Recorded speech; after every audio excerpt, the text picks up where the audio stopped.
The tickets were the most exclusive in the world. Paris Fashion Week, front row. He sat there, arm draped possessively around his new lover, a stunning model half his age. He was Marcus Thorne, a man who had everything. He'd even secured an invitation to the debut show of Aura, the mysterious, white-hot brand taking the industry by storm. As he smirked for the cameras, he sent a text to his pregnant wife back home. "Hope you're resting." He had no idea that the woman he was humiliating, the woman carrying his child, was the secret billionaire owner of the very brand he was there to see. The penthouse on Park Avenue was a masterpiece of cold, minimalist design. Floor-to-ceiling windows offered a godlike view of Manhattan, but the sheets of glass felt more like the walls of an expensive aquarium. Inside, Serafina van der Meer felt like its most prized and most trapped specimen. At 6 months pregnant, the nausea had finally subsided, replaced by a deep, aching exhaustion that had little to do with the baby and everything to do with the man sleeping beside her. Marcus Thorne was, by all accounts, a success. He was handsome, ruthless in business, and had married into one of New York's oldest fortunes. He managed Serafina's vast inheritance, the real estate, the stocks, the portfolios left by her reclusive father. He managed it well, but he also managed her. "You really should take it easy, darling," he'd murmured that morning, buttoning his custom-made Turnbull and Asser shirt. His reflection in the antique mirror was perfect, not a single dark hair out of place. "This hobby of yours, it's putting stress on the baby, all that fabric and thread." Serafina's hobby was Aura. When her father died, he had left her a sprawling, dysfunctional conglomerate. Buried deep within it was a defunct, dusty Parisian couture house named Aura, which hadn't produced a collection since the 1980s. Marcus had advised her to liquidate it. "Sell the name to a perfume company, sweetheart. It's dead weight." Instead, Serafina, who had a quiet degree in design from Parsons that Marcus found quaint, had poured her own money into it secretly. For 3 years, she had rebuilt it from the ground up. She operated entirely through a proxy, her loyal executive director, Arthur. To the burgeoning fashion world, the creative genius behind Aura was known only by the enigmatic moniker SV. The brand had become a sensation precisely because of its mystery. It didn't use influencers. It didn't advertise. It simply produced breathtaking, architectural garments that were instantly bought by the very few who could get an appointment. And now, SV was finally ready to show the world what Aura truly was. At Paris Fashion Week. Marcus, of course, knew nothing. He saw her late nights hunched over a sketchpad in her private study as nesting. He saw the endless deliveries of fabric swatches and hardware as frivolous spending. He was a man who only understood balance sheets, and Aura was not on any balance sheet he managed. That evening, he came home carrying a sleek, black carbon fiber suitcase. Not his usual leather weekender. "Change of plans, darling," he said, kissing the air beside her cheek. He smelled faintly of a perfume that wasn't hers. Jardin de Sicile. Chloe's signature scent. Serafina's hand rested on the swell of her stomach. "Oh? I thought you had the fundraiser in Chicago."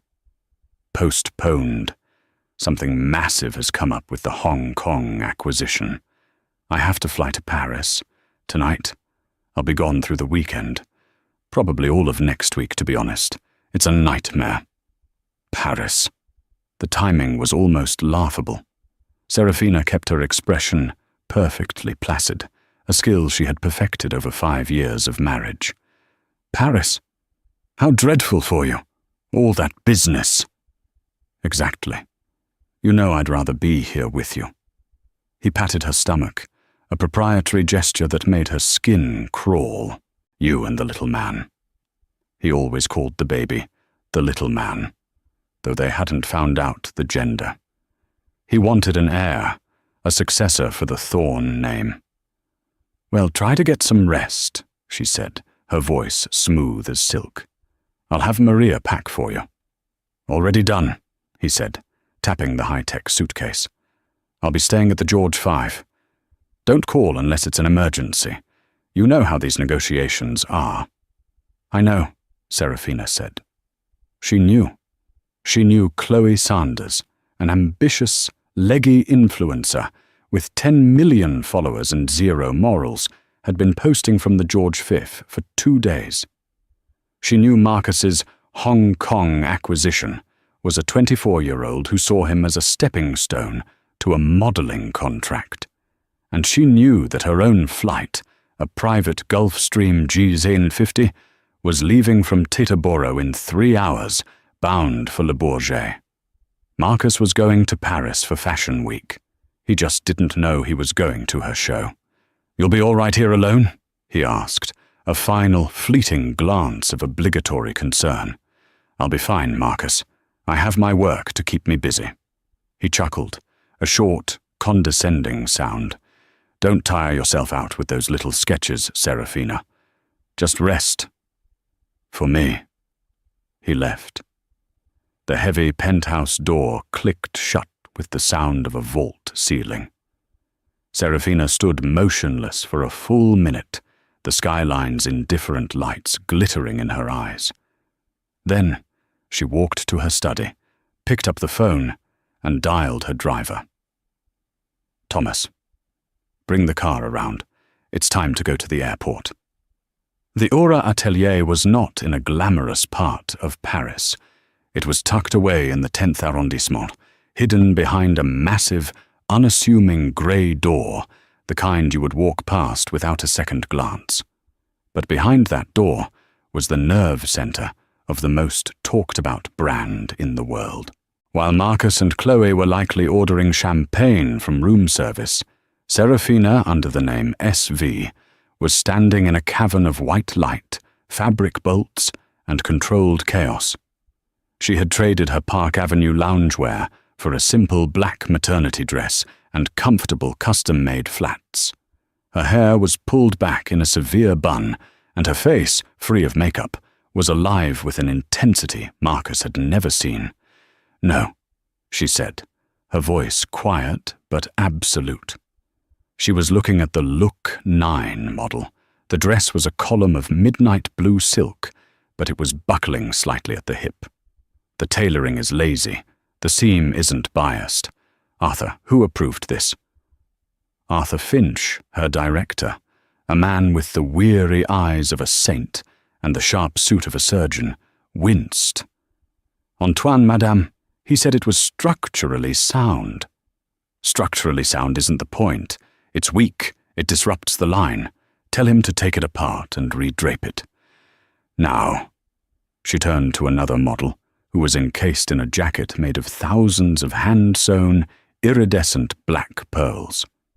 This is the heart of the collection, the resilience piece. It must be perfect. The collection was titled Chrysalis. It was her story. It moved from restrictive, almost armor-like pieces in dark, heavy wools and leathers to gradually lighter, more ethereal creations. The finale was a single dress of liquid gold silk designed to look like a butterfly's wing emerging. For 3 years, SV had been a ghost. The press loved it. Vogue had run a full-page editorial asking, "Who is SV? Fashion's new Garbo." Women's Wear Daily, WWD, speculated it was a famous male designer from a rival house, moonlighting. No one ever suspected Serafina Vandermeer, the mild-mannered American heiress, known only for her charitable donations to the Met. This show was her coming out. And, as fate would have it would be her husband's as well. "Madame," Arthur said, approaching her carefully. He was the only person in the world, besides her lawyer, who knew her full story. "The front row requests are challenging. Let me guess. Beatrice Holloway wants the entire A block for her Vogue team. Worse. She's threatening to send her junior editor if she can't sit next to the empty SV chair. Fine, Serafina said, not looking up from a shoe buckle. Put her there. She loves a gimmick. What else?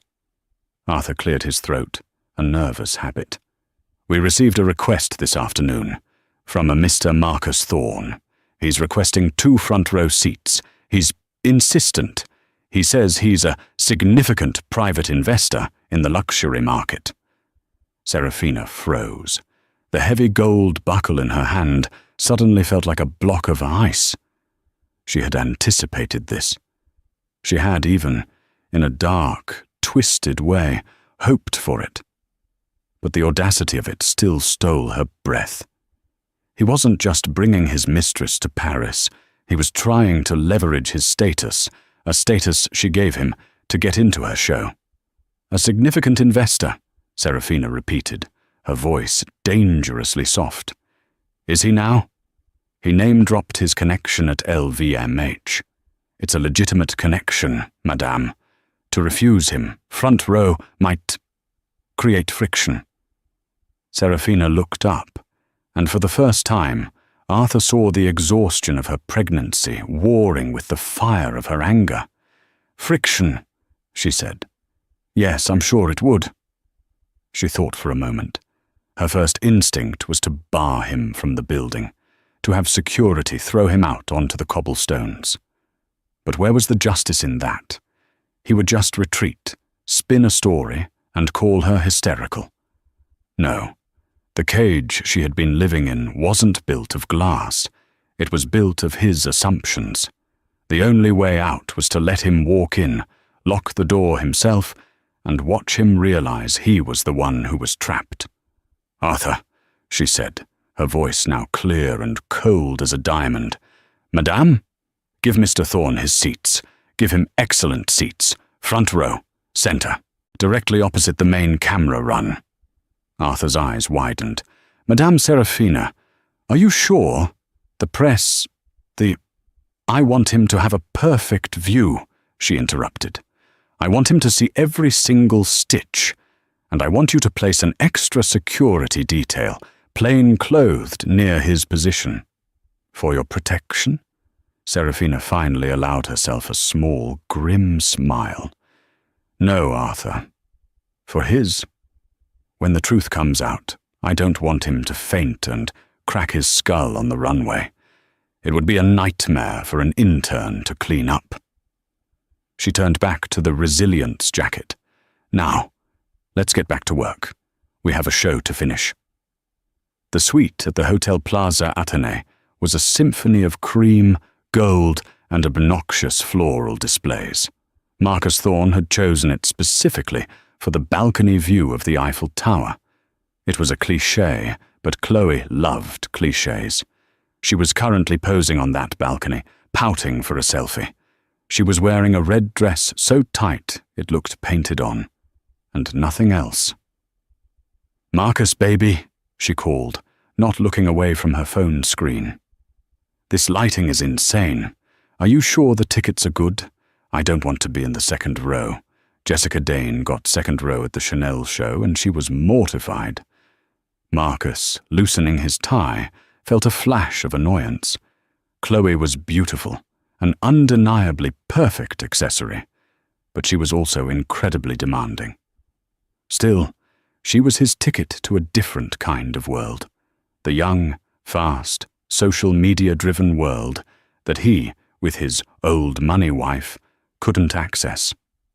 They are not just good, Chloe, he said, pouring himself a generous measure of cognac. They are A-list, front row, aura, the hottest ticket of the week. No one knows who the designer is. It's all anyone is talking about. Aura, Chloe mused, finally coming inside. I love their bags, but they won't even sell me one. They said I wasn't on the list. Can you believe it? Everyone is on a list, darling, Marcus said, pulling her onto his lap. You just have to know the list maker. I made a call to a friend at Kering. pulled a few strings. They were practically begging me to come. They know I'm a serious player." You're the most serious player I know," she whispered, kissing him. He tasted the cognac and the faint, artificial cherry of her lip gloss. He felt a pang of, not guilt, but inconvenience. He thought of Serafina. She was probably sitting in that cold, silent apartment, drinking some herbal tea and reading a book.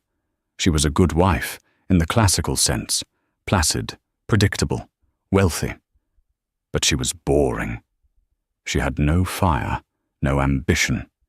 She was content to be a vessel for his heir and a custodian for her father's dusty money. This, here with Chloe, this was living. This was the sharp end of the spear. "What are you going to wear?" he asked. "This," Chloe said, gesturing to her red dress. Marcus frowned. "No, not to the Aura show. SV is elevated, architectural. That dress is for a nightclub. I had something sent up."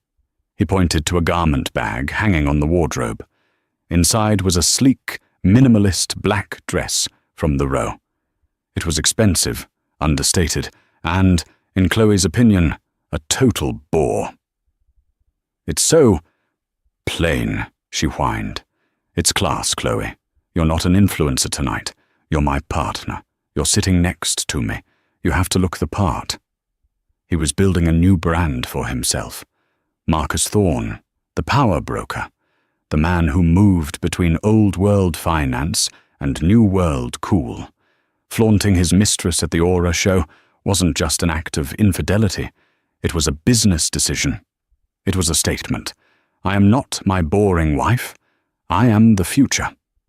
He picked up his phone and, feeling a sudden, magnanimous impulse, sent a text to Serafina. "Paris is a madhouse, all work. Hope you're resting, darling. Thinking of you." He hit send and tossed the phone on the bed. "Now," he said to Chloe, "put on the black dress. We have dinner reservations at L'Ambroisie, and tomorrow we show them all how it's done." Across the city, Serafina's phone vibrated on a cluttered workbench. She glanced at the screen. "Paris is a madhouse. All work. Hope you're resting, darling. Thinking of you." She looked at the text, then at the 40-foot-long mood board for her collection. She looked at the weary, hopeful faces of her 50-person team, all of whom were running on caffeine and adrenaline. She looked at the final, breathtaking chrysalis dress, now waiting on its mannequin. She didn't feel anger. She didn't feel sadness. She felt a profound, cold clarity. He wasn't just lying to her. He was lying to himself. He had built an entire world based on the assumption of her weakness. She put her phone on silent and turned to her head of PR. "Clear the backstage area for one interview post-show," she ordered. "Beatrice Holloway, Vogue, no one else. And make sure the cameras in the venue have a clear, tight shot of the front row, center block." "The front row?"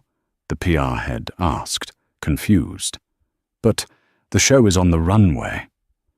"The runway is the main event," Serafina said, placing a hand on her pregnant stomach, feeling the baby kick.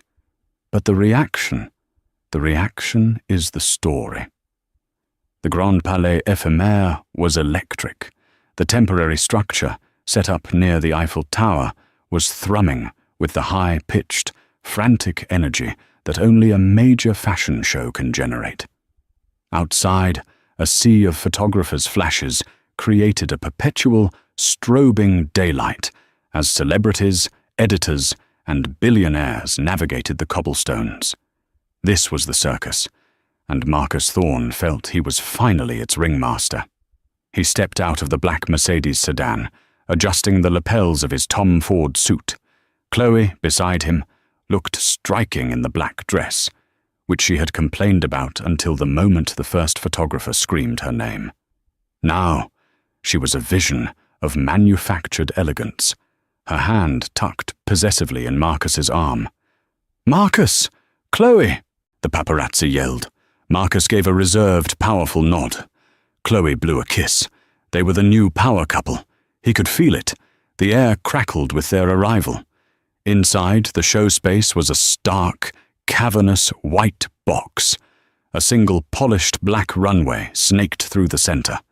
The guests were a who's who of the global elite.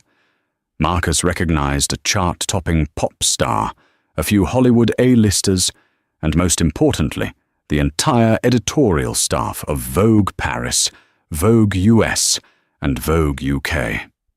And there, sitting in the A block, with an expression of intense boredom, was Beatrice Holloway herself, the silver-haired lioness of the industry, the woman whose opinion could make or break a $100 million brand overnight. An usher, seeing their gold-embossed invitations, quickly led them to their seats. Monsieur Thorne, Mademoiselle Sanders, welcome. Their seats were, as promised, perfect. Front row, dead center. They were sitting directly across from Beatrice Holloway. Marcus caught her eye and gave a slight dip of his chin. She offered a brief, clinical assessment of him and Chloe before turning back to her phone. It didn't matter. He was in her eye line. He was here. "Oh my God," Chloe whispered, her phone already out and recording. "That's Amelia Weston. She never goes to shows. And look, the Minister of Culture." Marcus felt a swell of pride. This was his world. He had crashed the gates. He looked at Chloe, at her flawless profile, her hungry eyes. She was a perfect reflection of his own ambition. He thought, briefly, of Serafina, 6 months pregnant and probably asleep in New York. He felt a small, fleeting prick of pity. She was a good woman, but she would never understand this. She didn't have the hunger for it. Her world was small and soft. This world was hard, bright, and sharp, and it was his. He leaned in close to Chloe, the flashbulbs still popping around them. "See, darling," he whispered into her ear. "I told you. The best of everything. From now on, this is our life." Chloe beamed, seeing her future unfolding. Marcus settled into his seat, crossed his legs, and prepared to be entertained. He was so focused on the spectacle of the crowd, on the celebrity spotting and the networking, that he barely glanced at the show notes placed on his seat. It was a simple, elegant card, embossed with a single, unfamiliar logo, a stylized A that looked almost like a butterfly's wing. Below it, a single line. Aura. Collection. 1. Chrysalis by SV. He had no idea that SV was the name his wife used at her design school, a simple monogram of her maiden name, Serafina Vandermeer. He just thought it was a cool, anonymous brand. The lights began to dim. A hush fell over the massive room. Marcus put his arm around Chloe's chair, the picture of casual power. He was ready for the show to begin. The room plunged into absolute darkness. For a moment, the only sound was the collective anticipatory intake of breath from 800 people. Then, a single piercing violin note cut through the silence. A beam of white light hit the top of the runway. The first model emerged.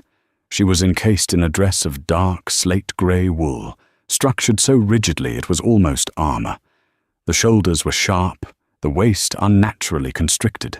It was beautiful, but it was brutal. As she walked, the sound of her heels was like a metronome, a countdown. More models followed. The first part of the Chrysalis collection was about constraint. Dresses that looked like cages, jackets with heavy, restrictive buckles, colors of charcoal, obsidian, and deep, bruised purple. The tailoring was exquisite, unlike anything Marcus had ever seen. Even he, a man who appreciated suits but not fashion, could see the genius in the construction. "It's so dark," Chloe whispered, her phone filming every second. "It's powerful," Beatrice Holloway said from across the runway, her voice carrying in the quiet. Then the music shifted. The violin was joined by a cello, and the tone began to swell. The clothes started to change. The dark wools gave way to shattered silks. A dress appeared that looked like a fractured mirror, its pieces held together by delicate gold thread. The colors began to lift. First, flashes of silver, then pale blues, then a blush of dawn pink. The silhouette softened. The models who had walked with a grim, robotic pace now moved with more fluidity. Serafina, watching from a monitor backstage, felt her heart hammering against her ribs. Her hand was pressed to her stomach. The baby was kicking, as if it too could feel the music. "They're with you," Arthur whispered, his eyes glued to the screen. "You have them."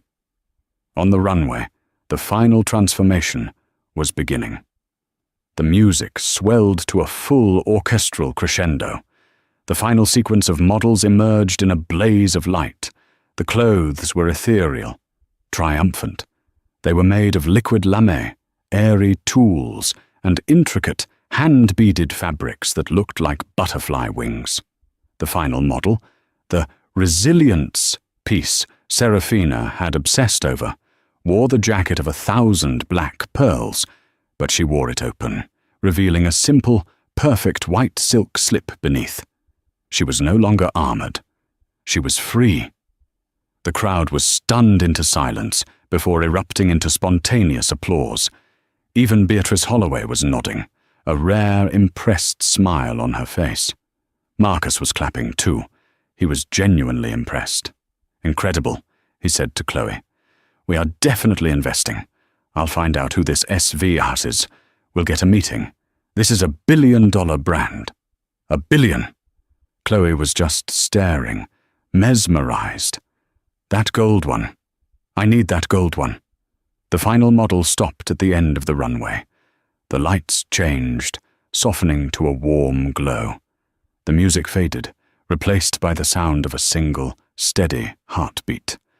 An announcer's voice, rich and feminine, echoed through the Grand Palais. "Thank you for joining us for the debut of Chrysalis." The crowd cheered. "And now, for the first time, putting a face to the name." The entire room held its breath. Marcus leaned forward, eager to see the genius, the man he was going to make his new business partner. The founder, the creative director, and the sole visionary behind Aura, Serafina van der Meer. The name hung in the air for a fraction of a second. Serafina van der Meer. To 99% of the room, the name was a shock. Van der Meer, the quiet American heiress, the one married to that finance guy? To Marcus Thorne, the name was not a shock. It was an impossibility, a sonic boom that deafened him. His smile froze, then cracked. He physically recoiled, as if struck. "What?" he breathed. "What did she say?" Chloe turned to him, her face a mask of confusion. "Serafina, like, you're Serafina." And then she walked out. From the dark mouth of the backstage entrance, Serafina emerged into the warm, brilliant light. She was not the woman Marcus had left in New York. This was not the quiet, placid wife in her cashmere lounge set. This woman was a queen. She was wearing a sharply tailored, custom-made maternity pantsuit in a stunning, brilliant white. Her hair, which she usually wore down, was slicked back, emphasizing her high cheekbones and the fierce, intelligent light in her eyes. Her 6-month pregnancy was not something to be hidden. It was the centerpiece of her silhouette, a statement of power, of creation. She looked radiant. She looked terrifying.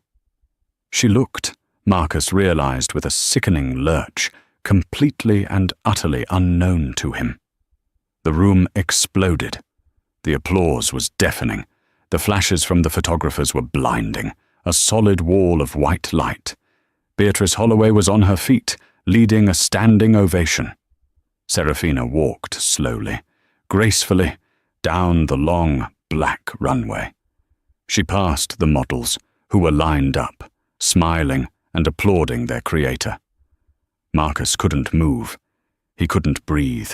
His entire reality was collapsing in on itself, crushing him. His wife, his boring, passive, hobbyist wife, was SV the dusty couture house he'd told her to sell, the sketches he'd condescended to, the late nights he'd assumed were pregnancy nerves. It was all this empire. He looked at the Aura logo on the screen, then at his wife's powerful figure, then at the fawning, adoring crowd. He was a fool. He was the biggest, most colossal fool in the history of Paris. Serafina reached the end of the runway. She paused, took a deep breath, and smiled. A genuine, luminous smile of pure, unadulterated triumph. And then her eyes scanned the front row. She passed over the celebrities, over the fawning editors, until her gaze found his. She locked eyes with Marcus. There was no sadness in her look. No, how could you? There was no anger, no pain. It was something far worse. It was a look of cold, final, indifferent assessment. It was the look a CEO gives a redundancy, a line item to be deleted. In that single devastating glance, he saw his entire future evaporate. Beside him, Chloe was hyperventilating. She was looking at Serafina, the billionaire creative genius, then at Marcus, the cheating husband who was now a complete and total liability. The blood drained from her face. She wasn't just losing her in to the fashion world. She was sitting next to the man who had just publicly humiliated its new queen. She was toxic. She was done. She slowly, almost imperceptibly, began to edge her chair away from his. Serafina held his gaze for 3 long, agonizing seconds. Then she turned, bowed to Beatrice Holloway, and walked calmly back up the runway, disappearing backstage as the applause reached a fever pitch. Marcus was left in the front row, a statue of ash in a Tom Ford suit, the blinding flashes of the cameras still going off in his face. But they weren't for him. Not anymore. The applause was a physical wall of sound, a tidal wave that seemed to pin Marcus Thorne to his seat. It was a roar of adulation, not just for a collection, but for a coronation. And he, in his front row seat, was the jester at the feast, the sacrificial lamb. He finally, mechanically, got to his feet. His legs felt like lead, his blood replaced with ice. The crowd was a blur of standing, cheering faces, all directed at the dark opening backstage where she had disappeared. "Serafina!" he yelled, his voice sounding thin and pathetic, lost in the din. "Serafina!" He began to push, shoving his way past a bewildered starlet and a stony-faced fashion critic. "I need to see my wife," he said, the words sounding insane even to his own ears. "She's my wife."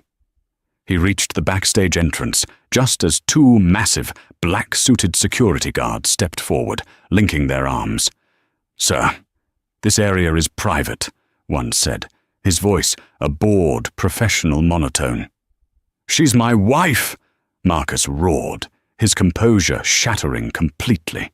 He was a wild animal, cornered and terrified. "Let me through. She's pregnant.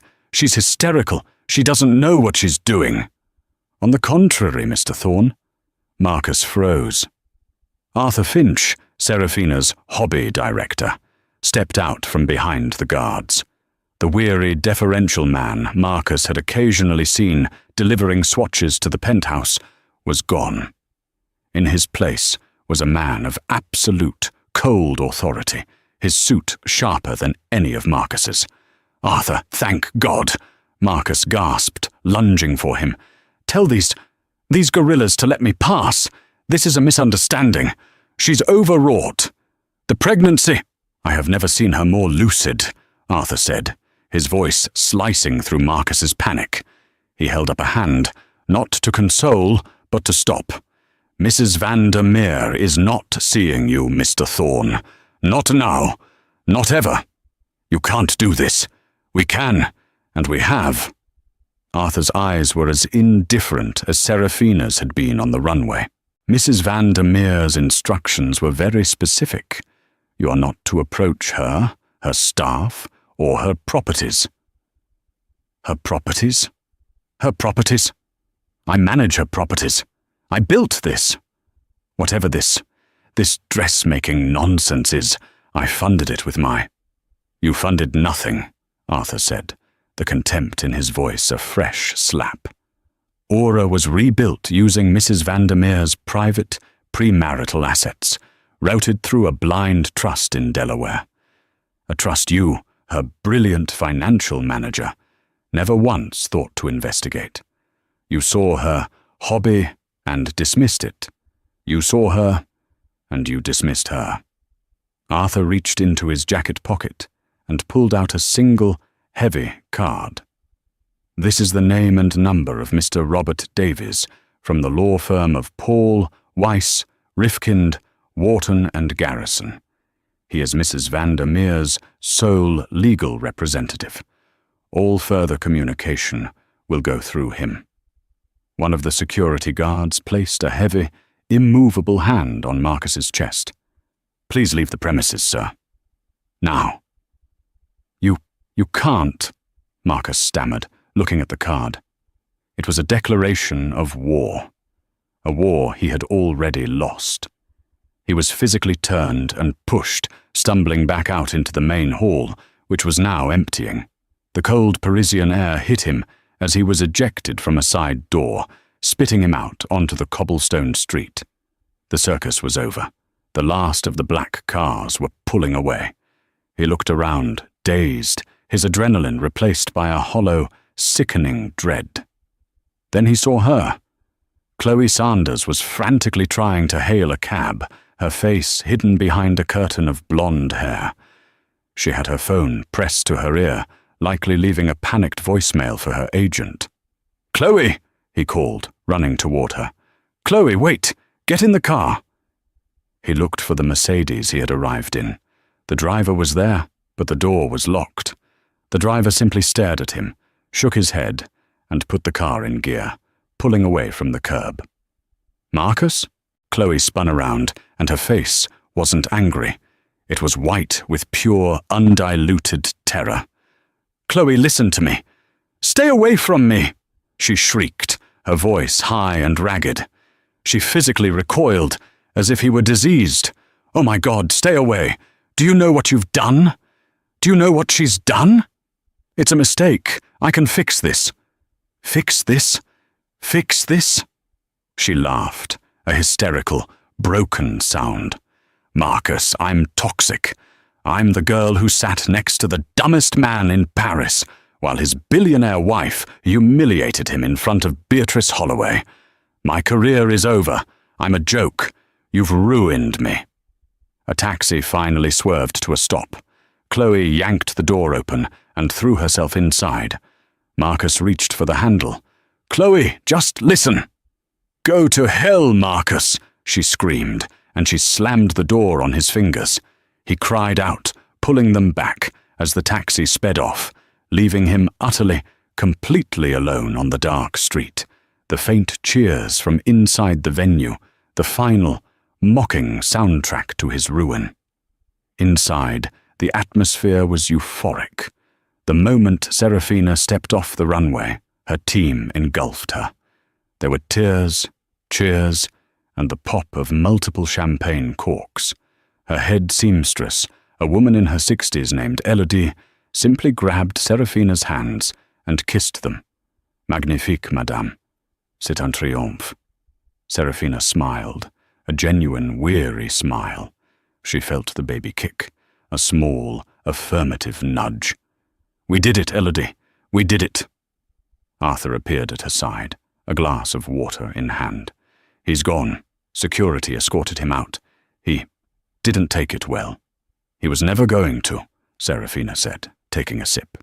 The adrenaline was fading, leaving behind a profound, bone-deep clarity.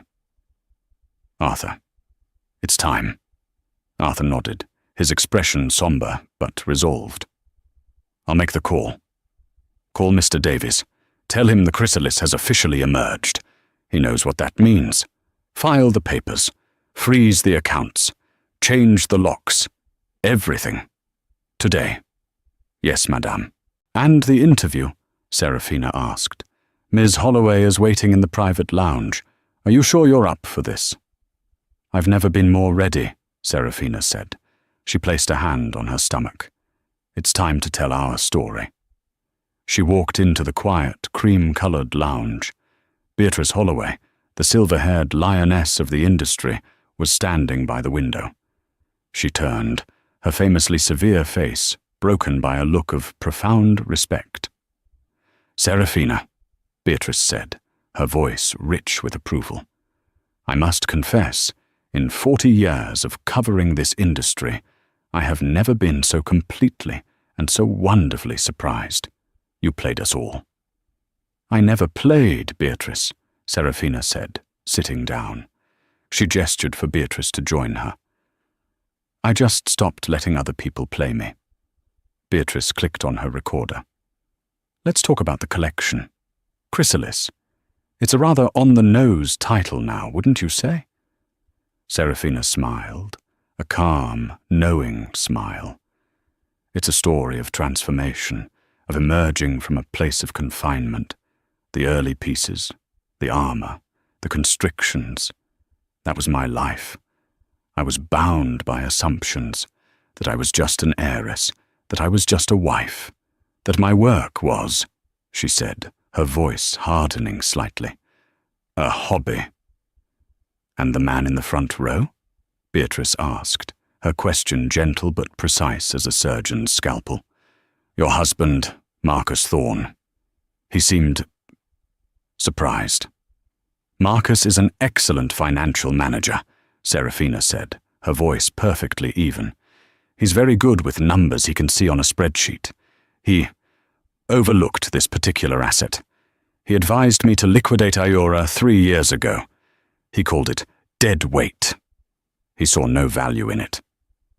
And his guest, Beatrice prompted. I suppose he was simply networking, Seraphina said, the dismissal as clean as a guillotine. He's always been an ambitious man. Unfortunately, his ambition often blinded him to the assets he already controlled. The story broke while Marcus was still in a taxi to Charles de Gaulle, frantically trying to call his office. The Vogue interview went live, and the internet exploded. WWWD's headline was Savage. SV is Seraphina van der Meer. Heiress reveals billion-dollar brand and husband's betrayal in one move. The New York Post was, as ever, more succinct. Front row fool. Marcus Thorne's descent was as swift as it was brutal. At the Air France lounge, his American Express Centurion card, the black card that was his entire identity, was declined. Impossible, he snapped at the attendant. Run it again. She did. I'm sorry, monsieur. It is rejected. He tried his platinum card. Declined. His Chase Sapphire Reserve. Declined. His corporate debit card. Insufficient funds. The cold sweat of full-blown panic began to bead on his forehead. He scraped together just enough on a minor, forgotten credit card to book a one-way ticket to New York. Not in first class. Not even in business. He was in seat 34B, a middle seat in coach on a Norse Atlantic flight, wedged between a 300-pound salesman who snored like a dying engine and a young mother with a colicky infant who screamed for 9 solid hours. He tried the in-flight Wi-Fi, paying the $29.99 fee with the last dregs of his credit. His email inbox was a war zone. From Legal Debt, Thorne van der Meer Interests. Subject, Notice of Termination. Dear Mr. Thorne, your services as portfolio manager are terminated, effective immediately. From Morgan Stanley, Private Wealth. Subject, Account suspension, urgent, pending review of legal action filed in the state of New York. All joint accounts have been frozen. From the Board of the Met. Subject, Resignation request. In light of the public scandal, we request you tender your resignation. He scrolled, his hands shaking. Dozens more. From clubs, from charities, from boards. He was being excised from his own life like a tumor. He tried to call his lawyer, but the call wouldn't go through. He tried to text Chloe. The message failed to send. User not found. She had blocked him. The final humiliation came from the passenger in 34A. She was scrolling through her phone, and he saw the headline on the Daily Mail website, complete with a split-screen image. On one side, Serafina, radiant on the runway, and on the other, his own face, slack-jawed in shock, with Chloe beside him, looking horrified. The headline screamed, "He picked the wrong fashion show!" Marcus squeezed his eyes shut. The shame was a physical weight, crushing him into the cheap, stained upholstery. He wasn't a master of the universe.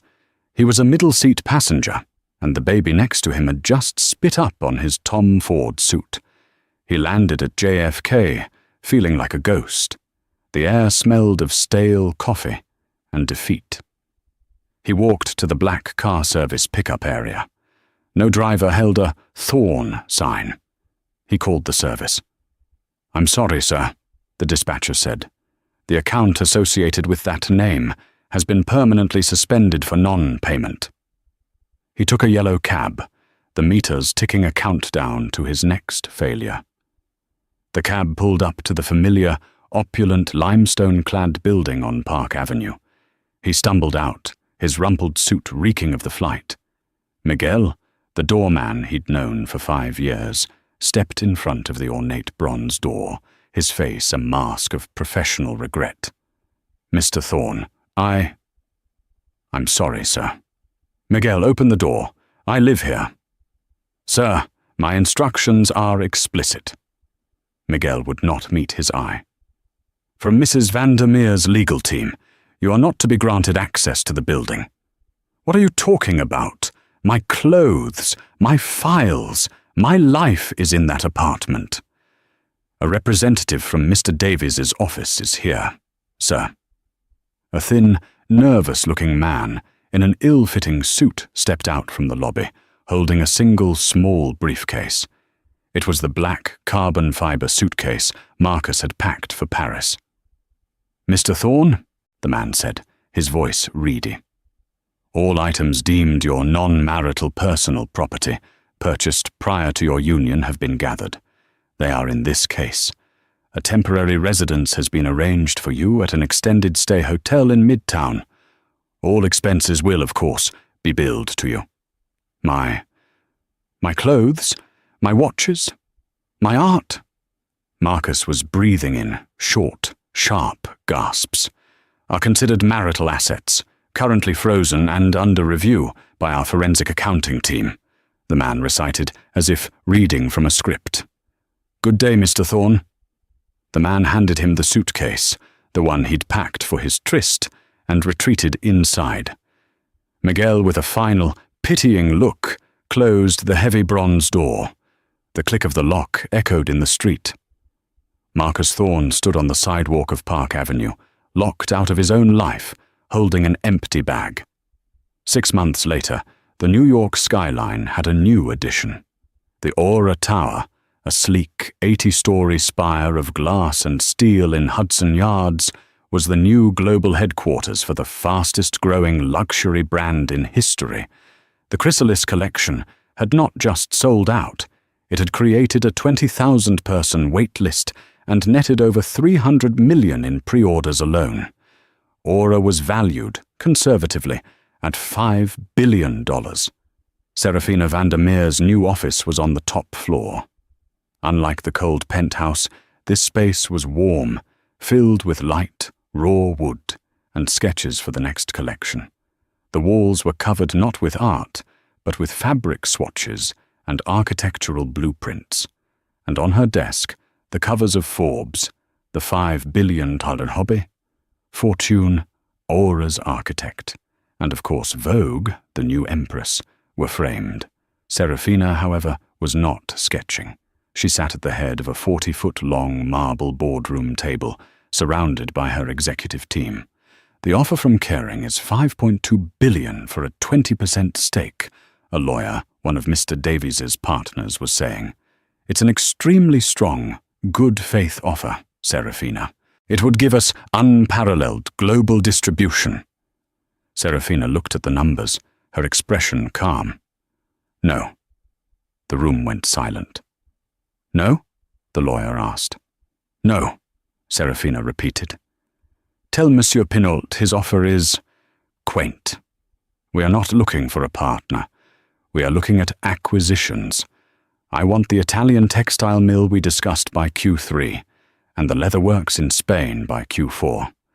Aura will be vertically integrated within 24 months. We will control the supply chain from the sheep to the shop. Am I clear?" The team, after a beat of stunned silence, nodded. "Yes, Madame Vandermeer." "Good. Dismissed."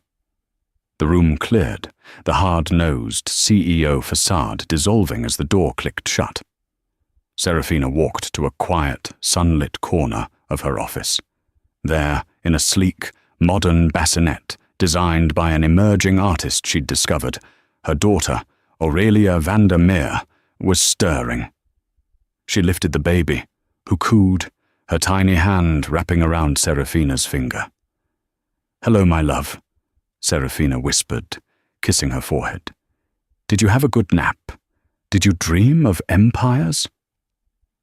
On a muted television screen in the corner, a financial news ticker scrolled by.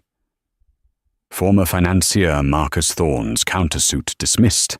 Judge upholds prenuptial agreement, citing overwhelming evidence of marital fraud." Serafina didn't even see it. She was too busy looking out the floor-to-ceiling window, holding her daughter, overlooking the city that was now, unequivocally, hers. The cage was gone. She was the architect of her own, vast, limitless sky. A year passed, the seasons changed, but the new reality remained fixed. For Marcus Thorne, the world was no longer Park Avenue. It was a third-floor walk-up in Jersey City, with peeling paint and a view of a brick wall. The name Thorne, once his key to any door, was now an anchor. He was a pariah. No bank would hire him. No board would have him. The scandal was too public, too deliciously ironic. He was the man who held the lottery ticket and used it to light a cheap cigar. He now went by Mark. He'd sold the last of his non-seized assets, a pair of inherited cufflinks, to buy a bus pass. He'd found a job, eventually, as a night shift auditor for a budget hotel chain, a windowless, soul-crushing job that paid just enough to cover his rent and his ramen. One rainy October evening, he was on the PATH train, huddled in a thin, worn coat, the ghost of his former self. He was invisible, just another tired man heading to a job he hated. He looked up, and his blood ran cold. The woman sitting opposite him, a young, bright-eyed paralegal, was carrying a new handbag. It was an Aura, the chrysalis clutch. The white, buttery soft leather was embossed with the simple, unmistakable A. She was holding it like a religious artifact, her face glowing with pride. Marcus felt a physical, agonizing sickness. His wife's hobby was now the object of desire for an entire generation. He got off at his stop and rushed into the street, the rain cold on his face. A bus swerved past, and the entire side of it was an Aura advertisement. It wasn't just a brand. It was a global phenomenon. He was a footnote in the story of his wife's ascent. Across the river, in a sprawling, light-filled penthouse in Tribeca, one she had designed herself, all warm woods, soft fabrics, and breathtaking river views, Serafina was on the floor. She was not the CEO. She was not SV. She was Mama. Aurelia Vandermeer, now a healthy, bright-eyed toddler, giggled as she stacked a set of wooden blocks, only to knock them over with a delighted squeal. The room was not silent. It was filled with the sound of a child's laughter and the soft melody of a classical piano piece. Arthur arrived, not with contracts, but with a thick, bound portfolio. "The final plans for the Parsons Institute," he said, placing it on the coffee table. "The Serafina Vandermeer Center for Emerging Design. The board approved the endowment. The first round of full scholarships will go to 20 young female designers. We've begun accepting applications." Serafina picked up the portfolio. On the cover, in clean, strong letters, was her name. Not her father's name, not her husband's. Her name. A name she had redefined. It was no longer just a synonym for heiress. It was now a synonym for creator, for visionary, for power. She thought, for a fleeting, indifferent moment, of Marcus. The divorce had been finalized in record time. His desperate, grasping lawsuits had been dismissed by the courts as frivolous. The prenuptial agreement he had so arrogantly signed, believing himself the one in control, had held firm, a fortress wall he could not breach. He was, as her lawyers had put it, fully divested. He was a line item that had been zeroed out. Serafina closed the portfolio, a small, satisfied smile on her face. She looked at her daughter, who was trying to put a block on her mother's head. "A new legacy, Aurelia," she whispered, kissing her daughter's soft hair. "Not one we were given, but one we will build." She had not just escaped the cage. She had melted it down and forged an empire from the very bars that were meant to hold her. And she was just getting started. They say revenge is a dish best served cold. But for Serafina, it wasn't about revenge. It was about resurrection. By underestimating her, Marcus didn't just lose a wife, he lost an empire. He was so busy looking for the next big thing, he never realized the biggest thing of all was the woman he left at home. Serafina's story is a powerful reminder. Never, ever mistake a woman's silence for weakness. Sometimes the quietest person in the room is the one holding all the cards. What did you think of Marcus's ultimate downfall? Was Serafina's reveal the most epic boss move ever? Let me know your thoughts in the comments below. Thank you so much for watching. If you loved this story of drama, betrayal, and ultimate triumph, please show your support by hitting that like button. It really helps the channel. And don't forget to subscribe and ring that notification bell so you never miss another real-life story. Share this video with anyone who needs a reminder of their own power. We'll see you in the next one.